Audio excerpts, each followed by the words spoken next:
একটা শান্ত গ্রামে ছোট্ট দুষ্টু ছেলে আর মিষ্টি মেয়ে থাকে।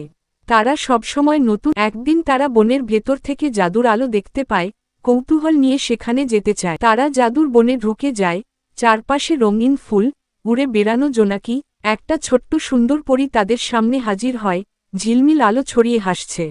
পরী তাদের সঙ্গে বন্ধুত্ব করে আর খেলাধুলা শুরু করে।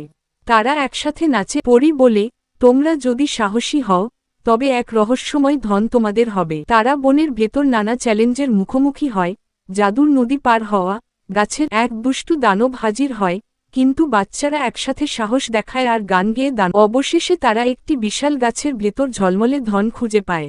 ধন আসলে ছিল এক জাদুর আলো, যা গ্রামকে সুখী ও সমৃদ্ধ করবে। তারা গ্রামে ফিরে যায়, চারপাশে আলো ছড়িয়ে সবাইকে আনন্দ উপহার দেয়। শেষে তারা সবাই একসাথে গান গায়, হাসে আর গল্প শেষ হয় রংধনুর নিচে।